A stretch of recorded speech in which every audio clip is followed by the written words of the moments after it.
16 de octubre del 2002.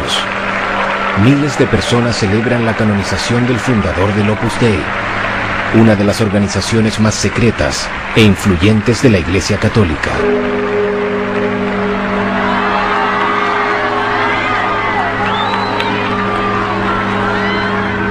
José María Escrivá de Balaguer, sacerdote español, acaba de ser proclamado santo.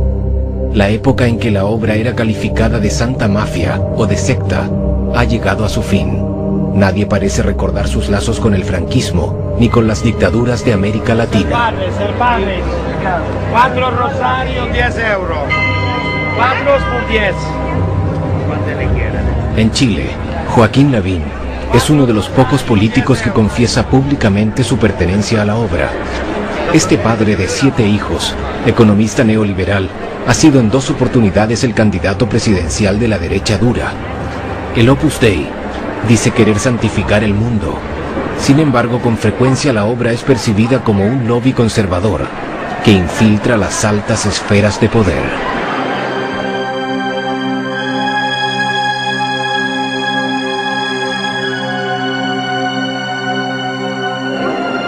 Apriétalo todo el rato. ¿Salió?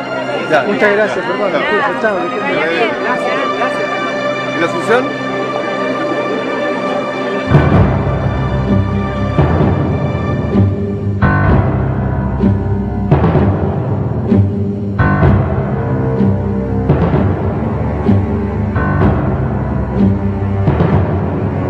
Chile, junio de 1974. Hace solo 9 meses que los militares tomaron el poder. El país está manchado de sangre, represión y muerte.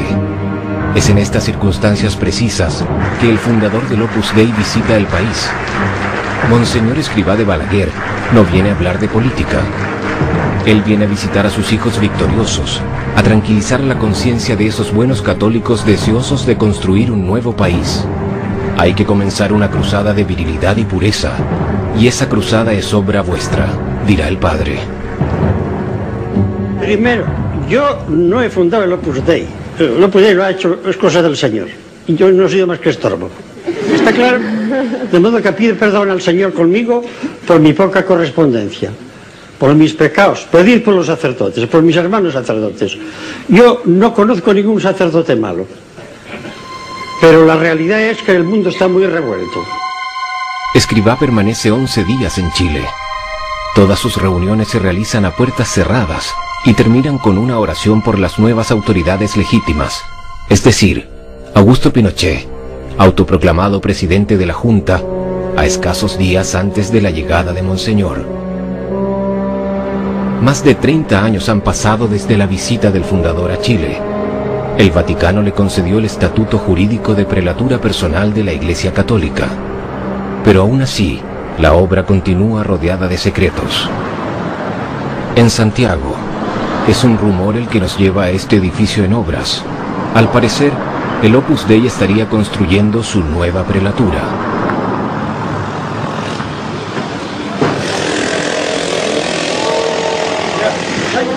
Hola, buenas tardes. Caballero, ¿qué es lo que es esto? ¿Usted sabe lo que están construyendo, no? Sí, esto es un... ¿cuánto se llama? Una comunidad. No son departamentos de baño. No son departamentos, una comunidad. ¿Y sabe quién está construyendo esto, no? Claro, izquierdo, ahí está el... ¿Pero usted sabe de quién es esto? ¿Nadie sabe?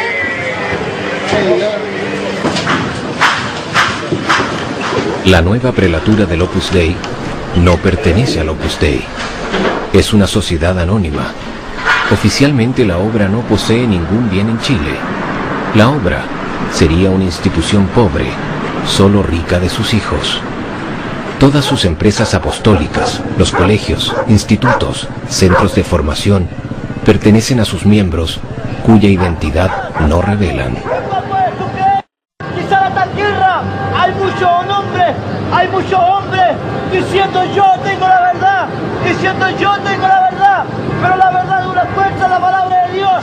Yo no he venido a predicar esta religión. Buenos días, caballero. Buenos días. ¿Usted sabe lo que es el Opus Dei? No, ¿Ha escuchado hablar? Sí, creo que es una religión, pero de ahí nada más. El Opus Dei es una fuerza diabólica que rige la tierra. Mientras el hombre no se rija por los 10 mandamientos que dejara Jehová y los cumpliera Jesucristo, ahí está la verdad. La extrema derecha de la Iglesia Católica. ¿Y sabe algo más? No, no me interesa.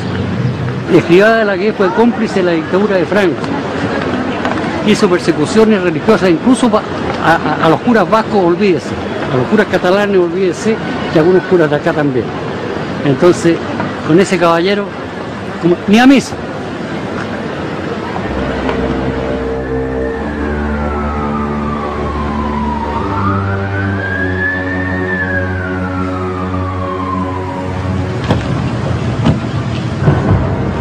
¿Por qué una institución de la Iglesia Católica actúa de forma tan poco transparente?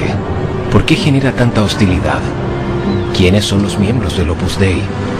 Sabemos que la gran mayoría son miembros supernumerarios, personas casadas con muchos hijos, que van a misa todos los días, que ofrecen su trabajo a Dios y que su misión sería santificar el mundo. Muchos de ellos son banqueros, abogados, ingenieros, profesores, periodistas.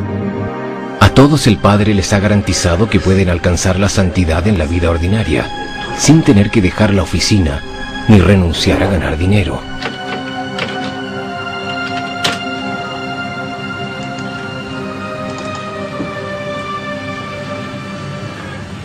Así que, ya Claudio, yo creo que cualquier católico tiene que buscar la santidad.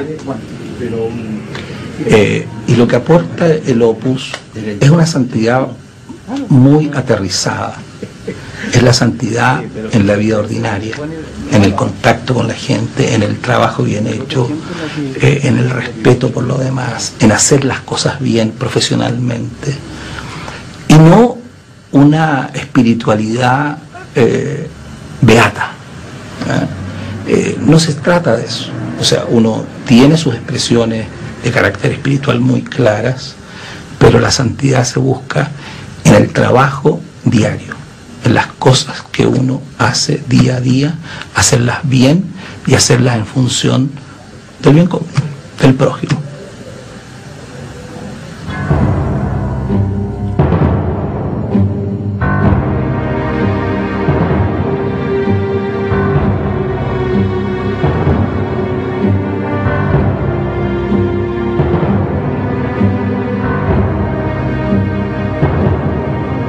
Benjamín.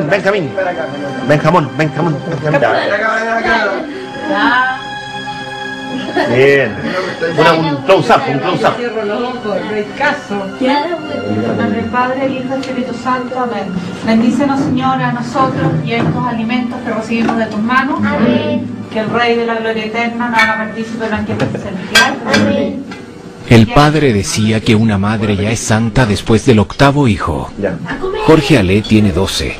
Su familia es la encarnación misma de estos hogares luminosos y alegres, idealizados por el fundador.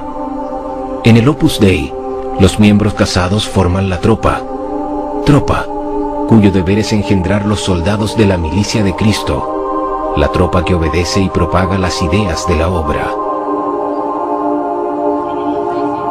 Es aproximadamente a partir de los 6 años que los niños de estas familias comienzan a recibir una dirección espiritual en las casas del Opus Dei.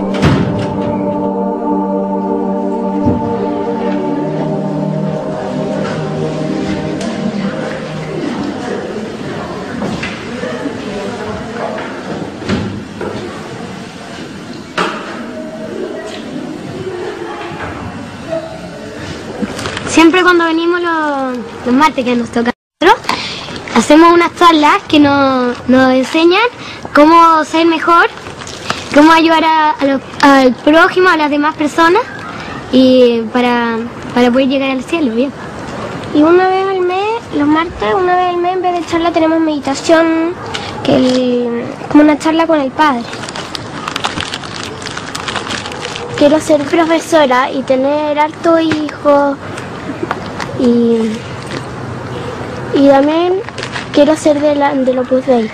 Yo quiero también ser numeraria, pero no sé si Dios me llama. ¿Y ustedes saben lo que es una numeraria? Sí. ¿Qué es lo que es? Es una persona que Dios la llama a que se entregue. Es casi una monjita, pero menos sacrificado.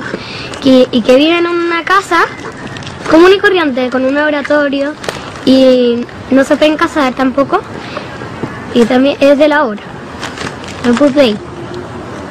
Y también en el Opus Dei hay supernumerarias que son personas casadas que son del Opus Dei. ¿Ustedes rezan en la noche? Sí. ¿Por qué piden? Por la madrina de mi hermano chico que está con cáncer. Por las almas del purgatorio. Del Papa. Para que haya más sacerdotes. Para que recite bien la canonización. Para que no se haga la ley del divorcio. Y para que todo el mundo se convierta también. Y sepa lo que es el Opus Dei. Por eso. En el Opus Dei, la tropa la dirige el Estado Mayor de Cristo, compuesto solo por miembros solteros, los llamados miembros numerarios. Ángeles es abogada, y como todos los miembros numerarios, ha hecho promesa de castidad, pobreza y obediencia a la obra. La idea es ser un hombre de Dios, pero parecer un hombre del mundo. Juan Daneman no usa sotana, pero también forma parte de la milicia de Cristo. Es el director de este colegio del Opus. Joaquín García Huidobro es profesor de universidad. Conoció al fundador en 1974. Y en este grupo de estudiantes es Jorgito Ale, primero del curso, quien ha sido escogido por Dios.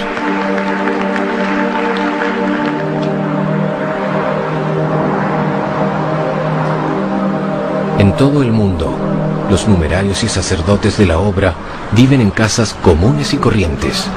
Es aquí, a puertas cerradas, que el Opus Dei realiza la mayor parte de sus actividades de formación y dirección espiritual.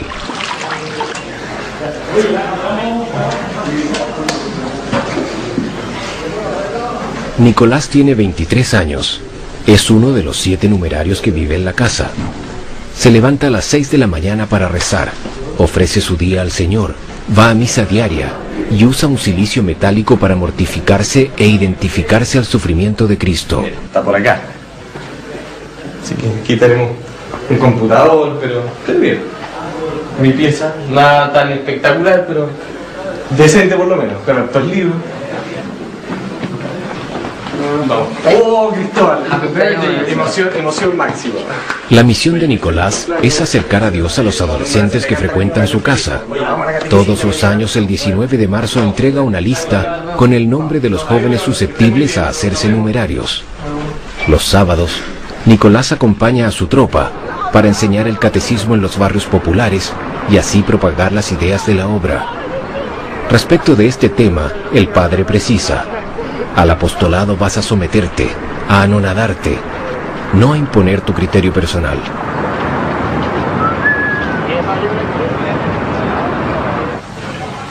La familia es la base de toda sociedad. Si se destruye la familia, se va a terminar destruyendo la sociedad. ¿Ya? Entonces ese es el gran problema que tiene el divorcio y por eso nosotros tenemos que rezar mucho para que esta ley de divorcio no se apruebe. ¿Ya? Bien. Eso, entonces vamos a editar un poco ahora. ¿Ya? Ya. Entonces el hijo tiene obligaciones con el padre, como son el darle amor, ¿ya? Serles obedientes, porque ellos representan a Dios en la tierra, ¿ya? Bueno, y después también este mandamiento implica el obedecer a la autoridad legítima, ¿ya? ¿Por qué? Porque todos los poderes terrenales legítimos también han sido dados por Dios. Los ciudadanos tienen que obedecer las leyes y todos los principios de la autoridad, siempre que sean justas. Justas significan que no vayan contra las leyes de la iglesia, ¿ya? Ya, respetar a los abuelos, respetar a los tíos, respetar al carabinero, también cuarto mandamiento. Cuando sean chiquillos más grandes, en vez de ir a tirarle piedra a los carabineros, no hay que tirarle piedra, porque eso va contra el cuarto mandamiento, que hay que respetar el orden público. Y respetar la iglesia, respetar al sacerdote, hablar bien del sacerdote.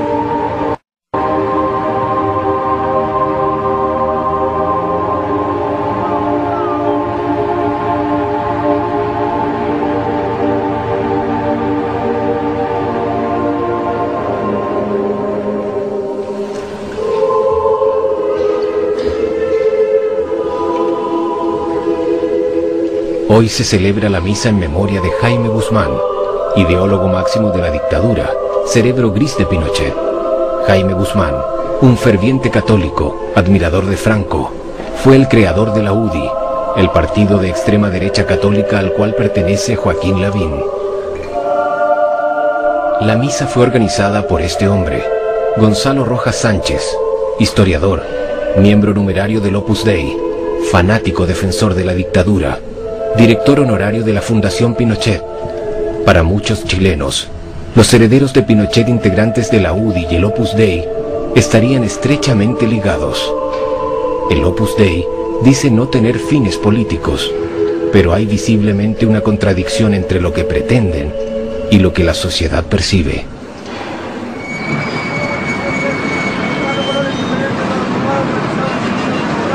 En Chile, la clase política tradicionalmente procede de la Facultad de Derecho. Jaime Guzmán fue profesor en la Universidad Católica.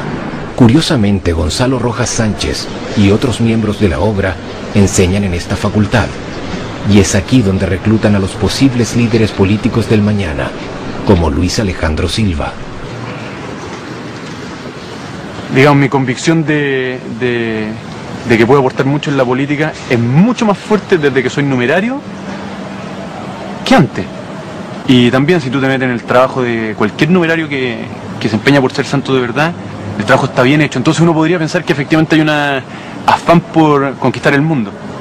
Pero es que eso es solamente la consecuencia de querer hacer un trabajo bien hecho para Dios. ¿Por qué me quiero dedicar a la política? Una cuestión muy de fondo, que es un poco ambiciosa, pero creo que es posible, que es cambiar un poco la mentalidad de este país, de mucha gente por lo menos, que yo encuentro que somos muy estatistas. Y lo esperamos un poco todo del Estado, aunque el Estado nos dé poco, pero lo seguimos esperando todo digamos, de la institución, y no nos damos cuenta, yo me incluyo, del poder que tenemos en nuestras manos, digamos, de lo que somos capaces de hacer. Entonces me gustaría ser político para eso, no para, bueno, obviamente que para influir también lo más posible en las leyes, o sea, que sean, bueno,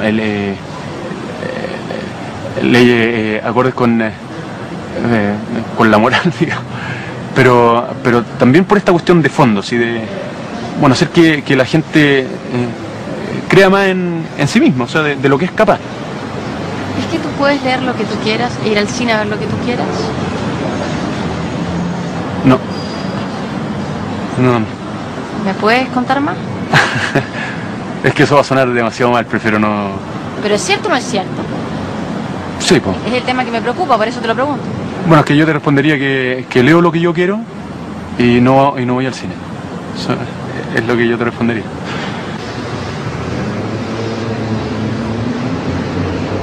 Luis Alejandro no puede leer todo lo que quiera. Como sucede con todos los numerarios, la obra ejerce un estricto control de sus lecturas, correspondencia, gastos, salidas. Al cabo de 5 años, deberá incluso firmar un testamento a favor de la obra.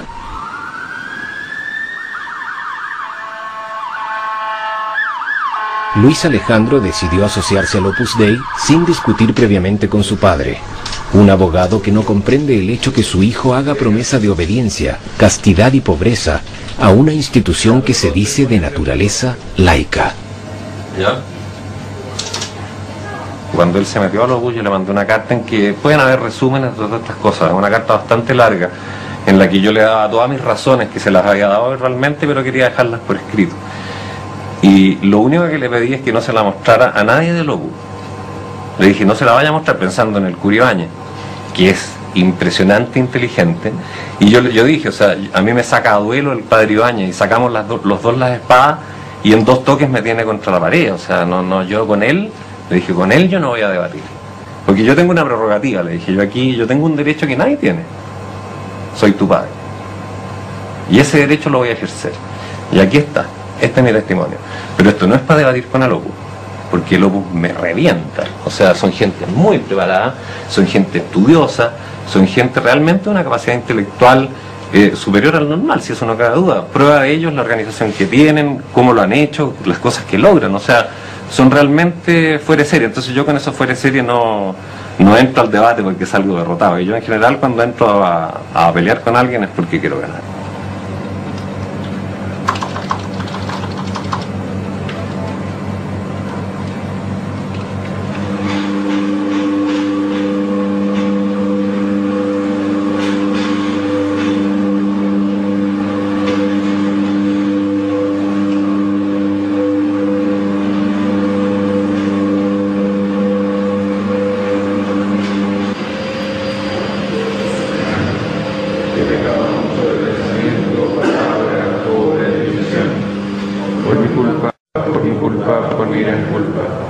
Por eso ruego a Santa María, siempre Virgen, a los ángeles, a los santos y a vosotros, hermanos, y intercedáis por mí ante Dios, a nuestro Señor.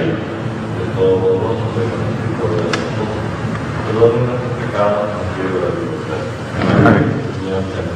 Señor, ten piedad.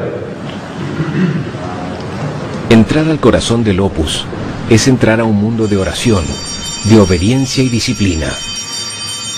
Hay un orden establecido, una jerarquía, una constitución.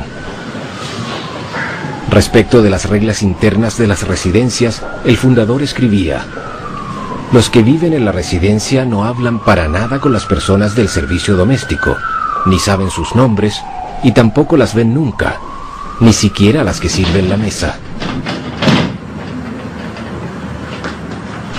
Amalia forma parte de aquellas que no se ven. Es una numeraria auxiliar.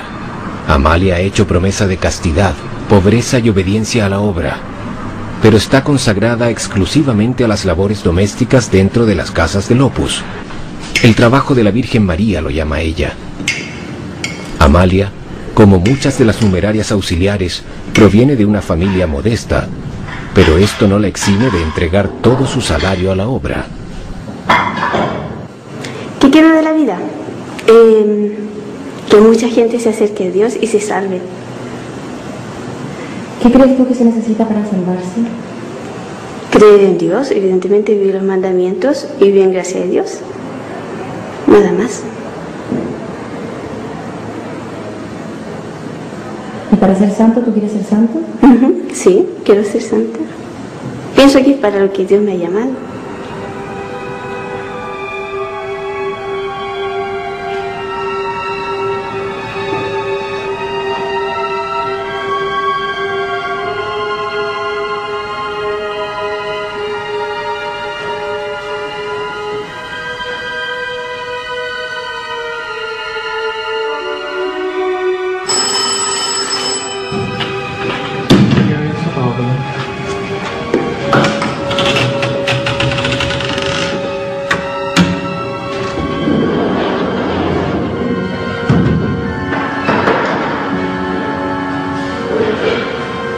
Con toda claridad y seguridad puedo decir que al Opus Dei no le falta nada, porque siendo el fundador no sería santo. La fundación del Opus Dei se acabó cuando el fundador se murió. De ahí nosotras vivimos solo fielmente lo que el fundador del Opus Dei dejó dicho, hecho y escrito, y no se nos pasa por la cabeza cambiar nada. Lo que sí, cambiar yo.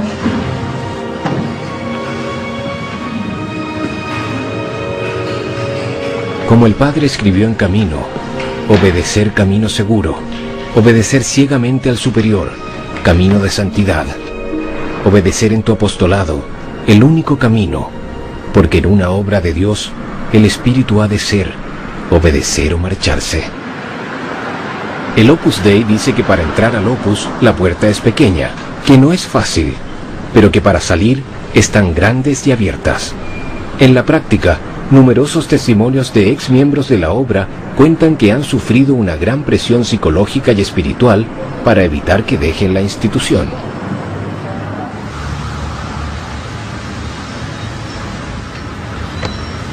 El testimonio te lo tengo que dar a rostro cubierto porque el Opus Dei es una institución muy poderosa. Tiene muchos poderes políticos, económicos, muchas relaciones a nivel empresarial.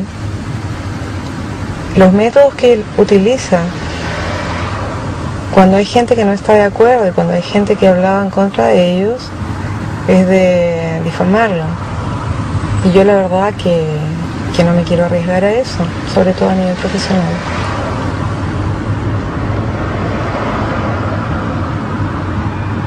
Al comienzo, los primeros años, yo creo que fui feliz dentro del Opus Dei. Dentro de una especie de castillo de cristal en el que vives. Pero cuando tú te haces numeraria, te comprometes por vida a muchas cosas que no sabes, que nadie te ha dicho. Como firmar un cheque en blanco. Desde que ingresas, y sin que te des cuenta, el Opus te va moldeando, ¿no? Te van lavando el cerebro paulatinamente. Y si hay cosas con las que no estás de acuerdo, siempre la equivocada eres tú. Porque dentro del concepto del Opus Dei, la obra es perfecta porque es obra de Dios.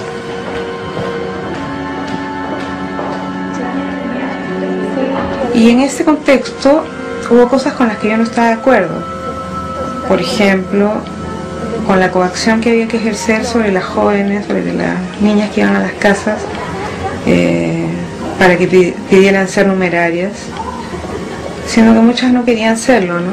Y prácticamente se les chantajeaba y se les presionaba en el nombre de Dios.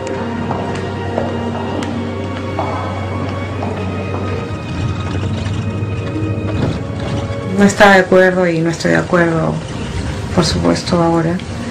Y con esta casi vida de esclavitud que viven las numerarias auxiliares. Y este concepto que tiene el Opus Dei de que no hay que sacar a nadie de su sitio, ¿no? O sea, si tú naciste obrera, te tienes que morir obrera. Ellos dicen que es ahí donde Dios te quiere, ¿no? Y había que preguntarse si es donde Dios te quiere o si es donde a ellos les conviene.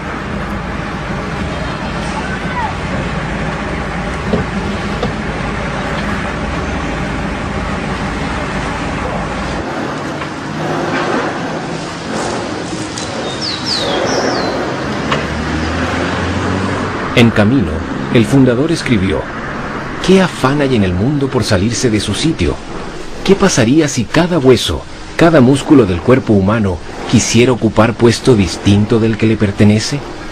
No es otra la razón del malestar del mundo. Persevera en tu lugar, hijo mío. Desde ahí, ¿cuánto podrás trabajar por el reinado efectivo de nuestro Señor?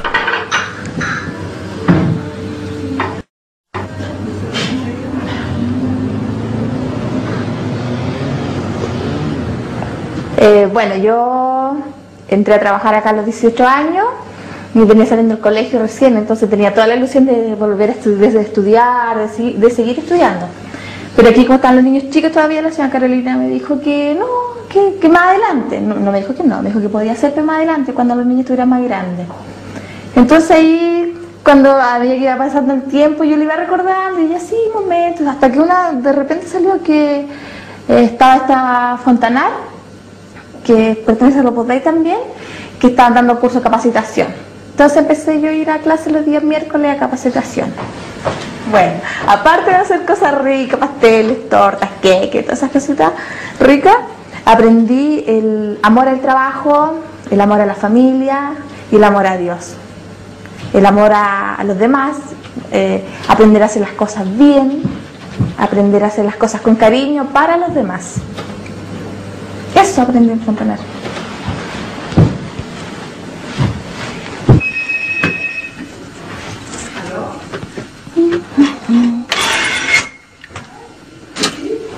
Ay, no podría explicar cómo creo que lo podéis.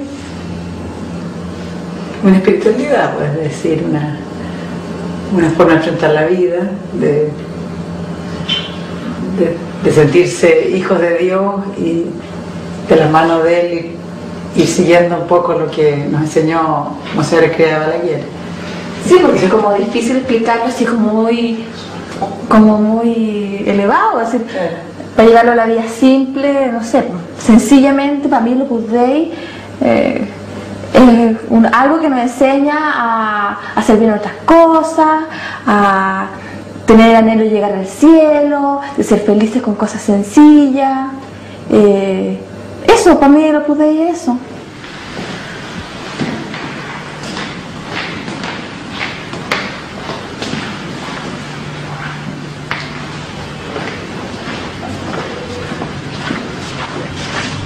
Esto es Fontanar, el centro de formación del Opus Dei en que Mónica hizo sus estudios. En muchos lugares del mundo, la obra tiene estas escuelas de hotelería y cocina.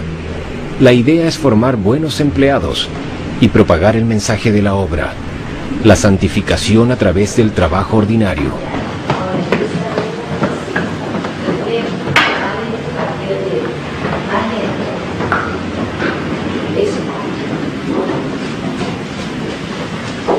Estire bien, que quede plano, las esquinas, ahí, mete eso bien en las esquinas, eso, sobre todo que la cobertura quede bien derecha, eso. ¿Por qué es tan necesaria la formación de la conciencia? Porque si yo no tengo formada la conciencia, puedo actuar de cualquier modo, ¿verdad? Y caer en ese término que decíamos antes y que vimos también en el hombre light, del relativismo, ¿cierto? Que todo da igual, todo da lo mismo y todo vale, ¿cierto? Para que no caigamos en ese error, entonces formamos la conciencia. Entonces es una ciencia práctica, porque aplicamos la norma. Entonces la conciencia, el juicio de conciencia, no es autónomo, tenemos que formarla. La conciencia no crea la norma, pero sí la aplica, ¿cierto? Las que no tienen fe pueden pensar que a lo mejor la norma viene de cualquier autoridad, pero la autoridad máxima en la tierra y en el cielo es el que está arriba. Porque nos guste o no nos guste, es el que Él lleva los hilos de nuestra vida, ¿cierto? Entonces la conciencia se llama verdadera cuando se ajusta a la norma moral objetiva. ¿Dada por quién? Dada por Dios.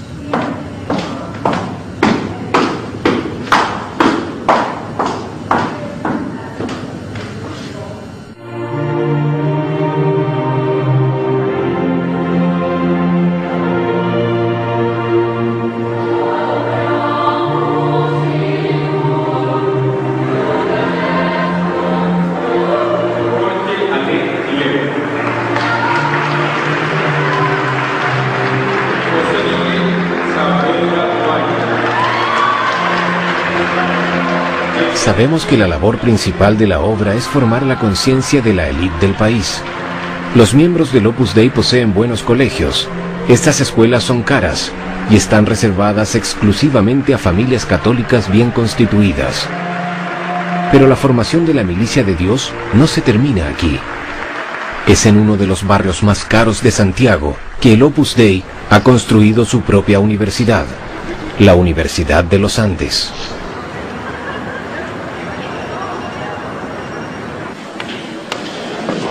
Joaquín García Huidobro es miembro numerario y doctor en filosofía. Como la mayoría de los profesores que enseñan en esta universidad, ha pasado por Navarra, la Universidad del Opus Dei en España. Aquí podemos notar el sello del Opus Dei en esta biblioteca, en varias cosas. En primer lugar, lo más visible es que está limpia. El cuidado de las cosas pequeñas, los detalles están bien terminados. ¿Qué más? Los materiales que se utilizan son materiales que están destinados a durar. La gente que ha colaborado en este proyecto sabe que en 300 años más, que en 400 años más, queremos que esta biblioteca siga funcionando. Esta biblioteca ha costado más de 10 millones de dólares. Es el orgullo del Opus Dei. Pretende ser una de las más grandes de América del Sur. Esto será en superficie, pues el catálogo es reducido. Autores conflictivos como Henry Miller o el teólogo Hans Kung no se encuentran, pero se pueden consultar las obras completas de Augusto Pinochet. En el caso del Opus Dei no hay nada que pueda llamarse censura, aparte de que la palabra encuentro yo que está en gran parte contaminada actualmente. Lo que hay son unas medidas mínimas de prudencia en la formación intelectual de los fieles. Y yo leí en mis tiempos de escolares y luego universitarios, cuánta cosa me caía en las manos. Y yo sé el efecto que produjo en mí Nietzsche, por ejemplo. Y cuánto me costó quitármelo de encima y poder analizarlo. Yo no le recomiendo a nadie que tenga que pasar por las que pasé yo y sudar tinta, ¿verdad? Para formar mi pensamiento a partir de un conglomerado de lecturas desordenadas. Creo que tengo elementos especiales para apreciar lo que es un orden en las lecturas, justamente porque yo padecí en carne propia lo contrario.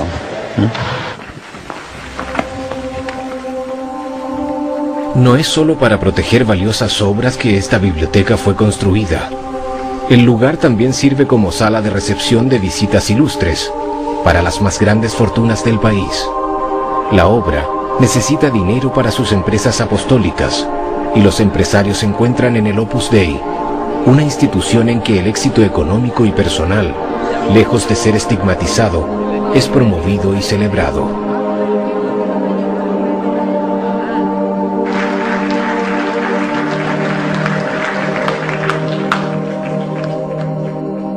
También es la universidad un lugar privilegiado para realizar una reflexión sobre la empresa.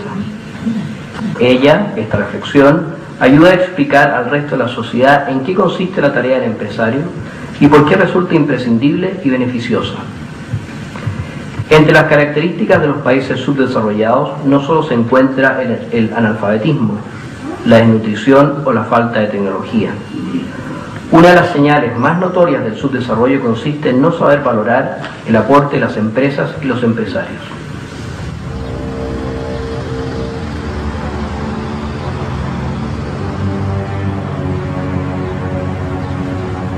La dictadura fue un período de cambios irreversibles.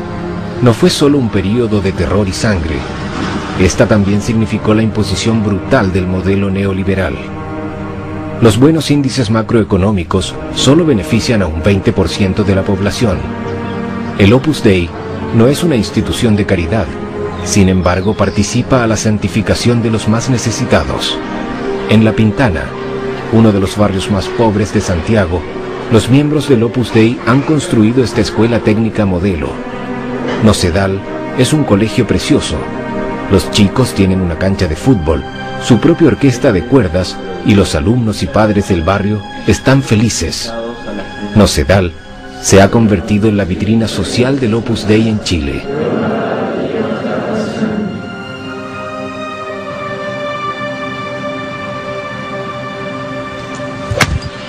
Vamos. De mis ganancias, cuando provienen de este caballero, del cliente de este caballero, tengo que pasárselas a Nocedal. Pero con gusto, voluntariamente. ¿No? Voluntariamente. O sea, ¿qué interés busca un empresario cuando ayuda a Nocedal? En primer lugar, tener trabajadores que estén mejor dispuestos, con mejor disposición de ánimo, con una comprensión mayor de lo que es la sociedad. Y en segundo término, que ellos contribuyan a la armonía social.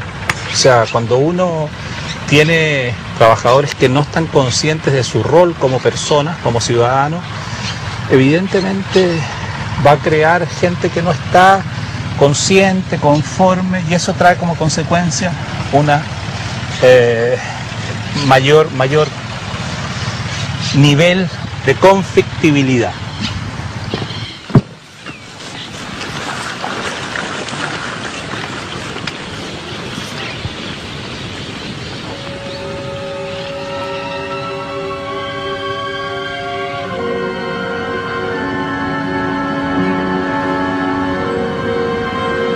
En el medio empresarial se rumorea tras las puertas. Este regreso al orden moral no es del gusto de todos. Muchos acusan a la obra de ser elitista, sectaria y reaccionaria, pero ninguna de estas personas dará su testimonio. Los intereses económicos obligan a guardar silencio. Tony Adams es uno de los gerentes de una de las 60 sociedades que componen la Cámara Chilena de la Construcción, un importante holding que posee mutuales de salud, cajas de pensiones, seguros, escuelas. Tony Adams es una de las pocas personas del mundo empresarial que aceptó hablar del Opus Dei. La relación formal entre el Opus Dei y la Cámara la desconozco. La relación formal sí sé que tanto el directorio como los gerentes de la empresa en que estoy y los de otras áreas son del Opus Dei. Tiene la ventaja que tiene que es una empresa que pone sus valores por sobre el negocio. Y uno ve las empresas exitosas que ponen sus valores sobre el negocio y llegan muy lejos. Y creo que eso es una de las cosas que ha hecho que tanto la empresa donde yo trabajo y sus pares que yo conozco por lo menos, les va bien por una cosa como esa. O sea, hay una lealtad entre los gerentes enorme, hay un amor a la verdad que lo encuentro súper respetable. Yo me he equivocado y me cometí una embarrada más o menos grande, voy donde mi jefe, el gerente general, y le digo, oye, ¿sabes qué? Me embarré aquí, y pasó más tiempo consolándome que diciéndome por qué lo había hecho mal, y todo eso, y eso son cosas que uno valora un montón, está una tranquilidad para tomar decisiones basadas en los valores de uno. A costa a veces de hacer un negocio un poquito peor, pero yo creo que es más importante todavía. Desventajas.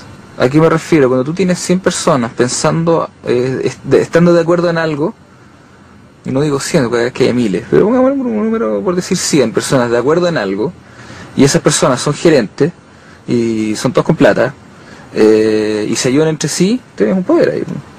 Y ahora imagínate si son 10.000. Y imagínate están en gerencias de empresas que están en contacto indirecto con la mitad del país. Claro, un poder, lo quieran o no.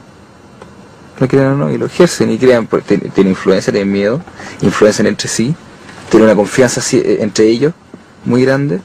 Entonces, por lo tanto, la confianza te deja negociar mejor, te deja trabajar mejor, entonces les va bien, entonces, sí, claro que es un poder, para bien o para mal.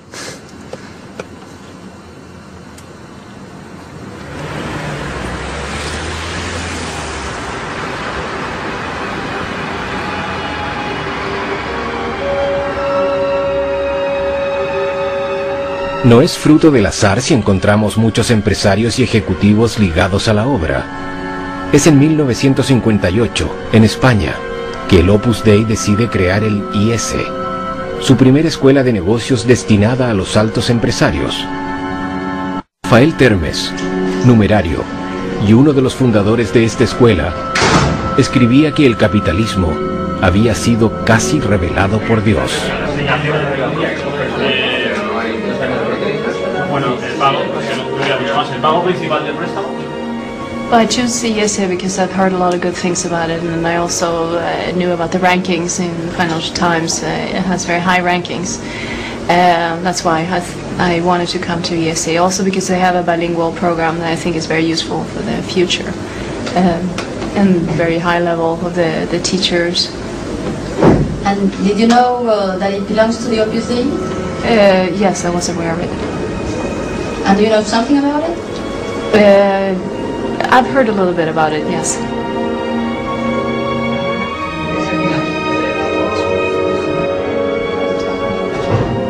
Para que funcione bien un mercado necesita haber un nivel ético alto entre los agentes económicos, porque si no, lo que llaman los costes de transacción son tan altos que dificultan las transacciones comerciales. Por ejemplo, algunos países de Latinoamérica tienen sus fondos capitalistas en un lugar que se llama Miami. La razón de eso es porque esos fondos capitalistas no se fían de el funcionamiento de determinadas instituciones y de los agentes económicos de sus propios países, lo cual indica que una de las maneras de desarrollar Latinoamérica sería elevando el nivel de comportamiento ético de los agentes económicos. Y eso no solamente no está reñido con el cristianismo, sino que va de luimem con el cristianismo.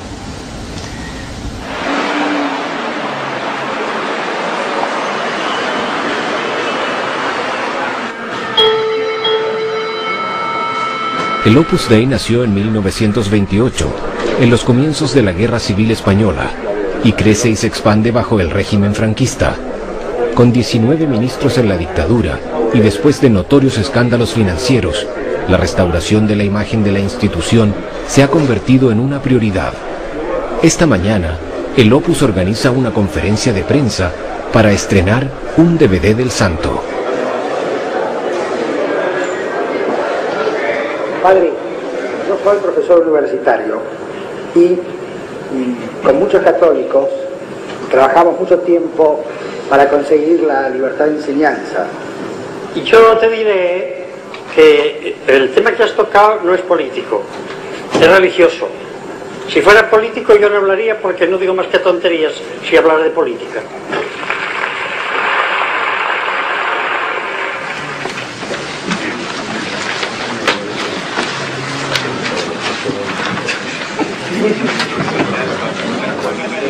Bueno, aquí lo han ligado al franquismo y en Chile me parece que también lo han ligado como al pinochetismo también, ¿entiendes? Pero la verdad es que en un principio, porque lo tengo que decir, fui bastante antipinochetista, pero a través de que fui conociendo de mi trabajo mismo como periodística, que tuve más contacto con políticos y con una serie de cosas que eran lejanas a mí en el momento que yo no era periodista, he ido como conociendo otras cosas, he tenido más amplitud.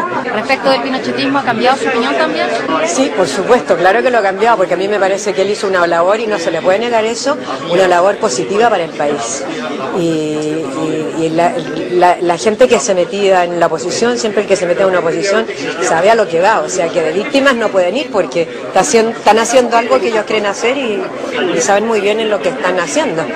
Y él tenía que tomar esas determinaciones para poder sacar el país adelante, y yo considero que lo ha sacado.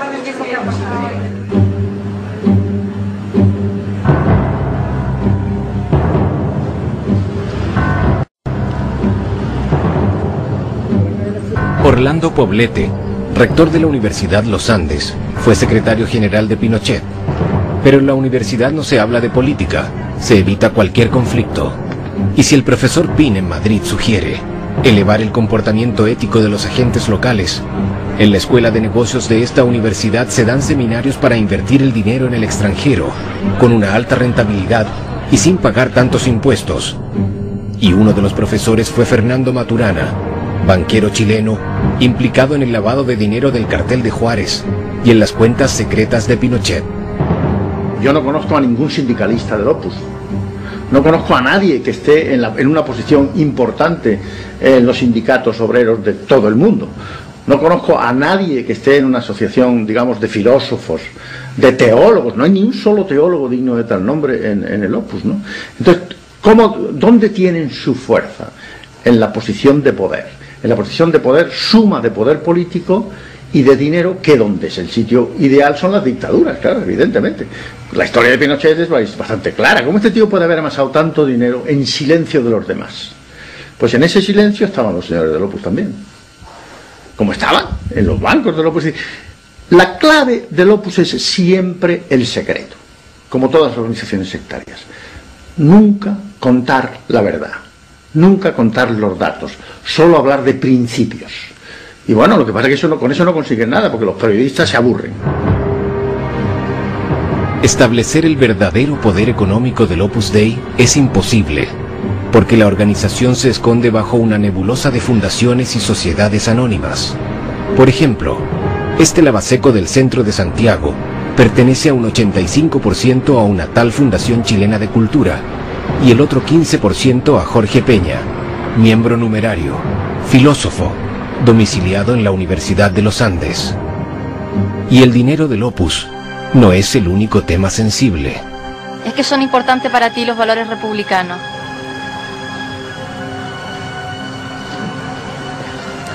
Tendría que pensar un poco eso antes de contestar. No.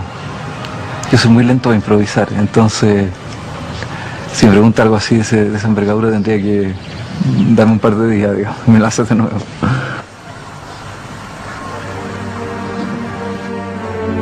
El fundamentalismo no obedece a las leyes de la República, sino a las de Dios. En el Opus Dei es la palabra del fundador que está por sobre todo, El padre ha dicho, el padre lo quiere. Ese es el argumento que justifica todo tipo de orden o de decisión.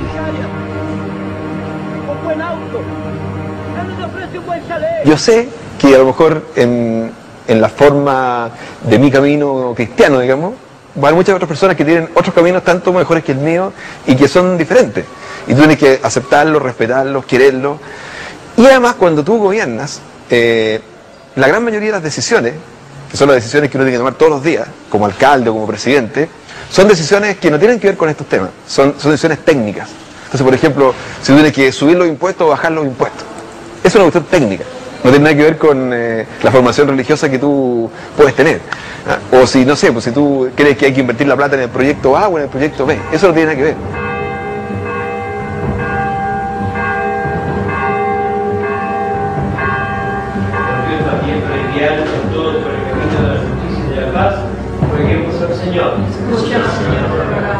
No sabemos si Lavín se somete a las normas del padre, aunque con seguridad es un economista ultraliberal que obedece a las leyes del mercado.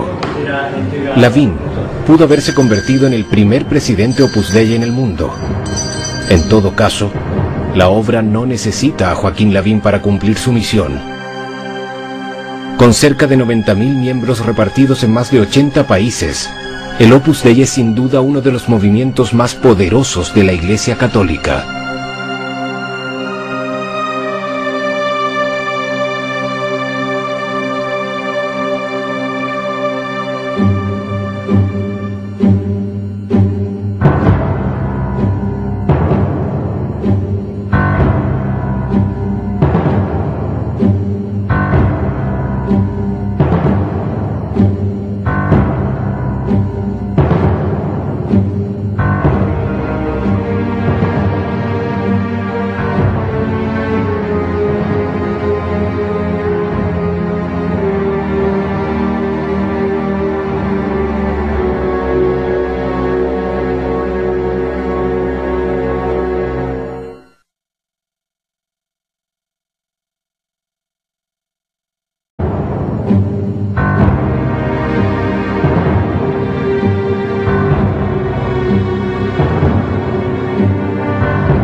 Benjamín, Benjamín. Benjamón, Benjamón. Bien. Un close-up, un close-up. Padre, Padre, el Hijo y el Espíritu Santo, amén. Bendícenos, Señor, a nosotros y a estos alimentos que recibimos de tus manos. Amén. Que el Rey de la Gloria Eterna nos haga partícipe del banquete celestial. Amén. El padre decía que una madre ya es santa después del 8º hijo. Jorge Alé tiene 12. Su familia es la encarnación misma de estos hogares luminosos y alegres, idealizados por el fundador. En el Opus Dei, los miembros casados forman la tropa, cuyo deber es engendrar los soldados de la milicia de Cristo, la tropa que obedece y propaga las ideas de la obra. Es aproximadamente a partir de los 6 años que los niños de estas familias comienzan a recibir una dirección espiritual en las casas del Opus Dei.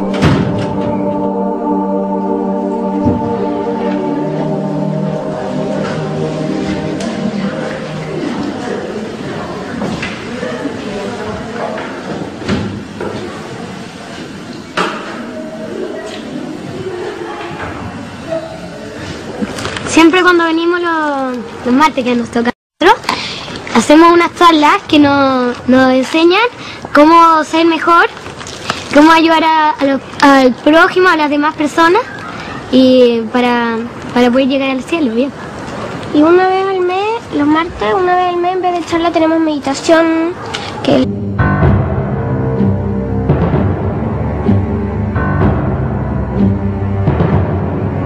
Chile, junio de 1974.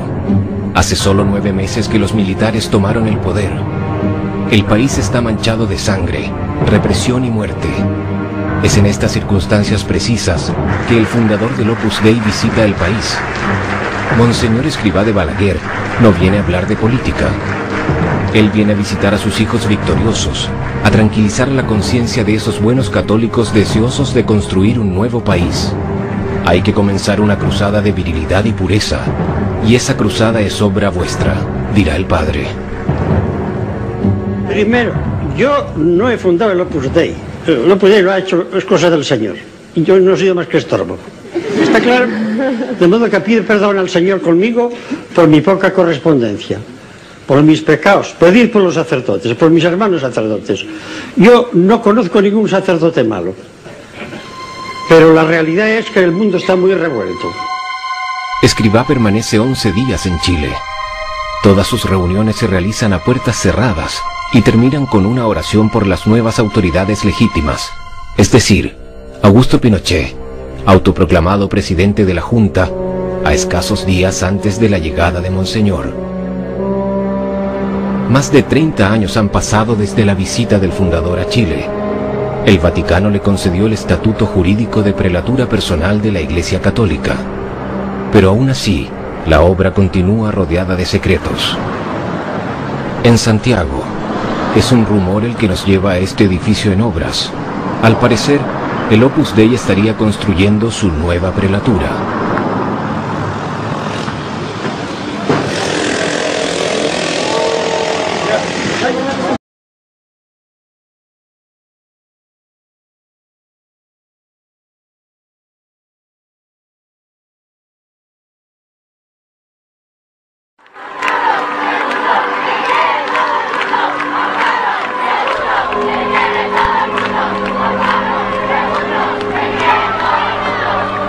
Roma, 6 de octubre del 2002.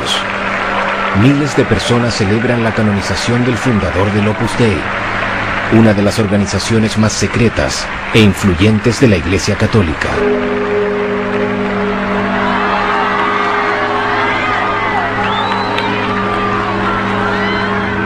José María Escrivá de Balaguer, sacerdote español, acaba de ser proclamado santo. La época en que la obra era calificada de santa mafia o de secta ha llegado a su fin. Nadie parece recordar sus lazos con el franquismo ni con las dictaduras de América Latina. El padre. 4 rosarios, 10 euros. 4 por 10. Cuando le quieran. En Chile, Joaquín Lavín es uno de los pocos políticos que confiesa públicamente su pertenencia a la obra. Este padre de 7 hijos, economista neoliberal, ha sido en 2 oportunidades el candidato presidencial de la derecha dura. El Opus Dei dice querer santificar el mundo.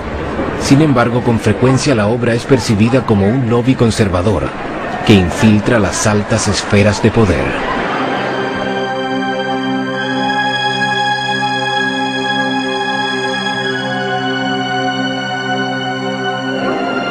Apriétalo todo el rato. ¿Salió?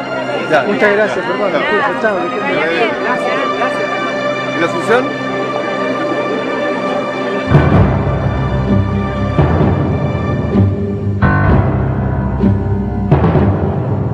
Misa.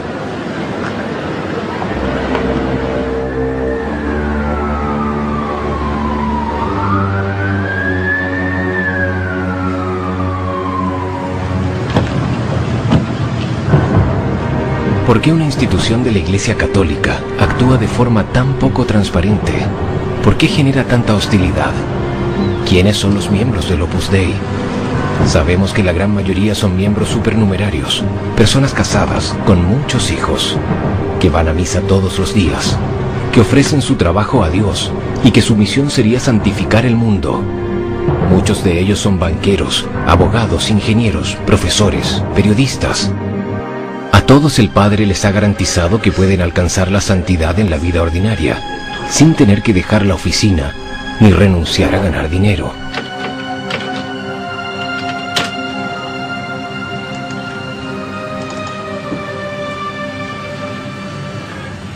Así que, ya Claudio, yo creo que cualquier católico tiene que buscar la santidad. Y lo que aporta el Opus es una santidad muy aterrizada. Es la santidad en la vida ordinaria, en el contacto con la gente, en el trabajo bien hecho, en el respeto por lo demás, en hacer las cosas bien profesionalmente. Y no una espiritualidad beata. No se trata de eso.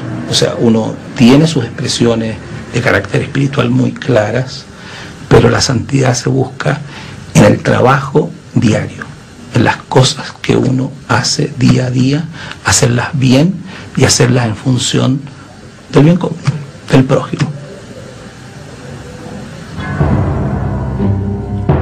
Hola, buenas tardes.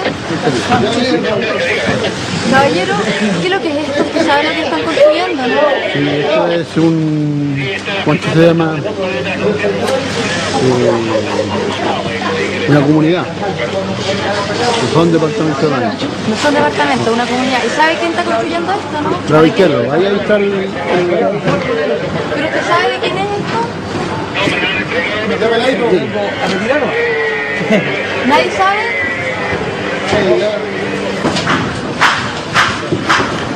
La nueva prelatura del Opus Dei no pertenece al Opus Dei. Es una sociedad anónima. Oficialmente la obra no posee ningún bien en Chile. La obra sería una institución pobre, solo rica de sus hijos. Todas sus empresas apostólicas, los colegios, institutos, centros de formación, pertenecen a sus miembros, cuya identidad no revelan.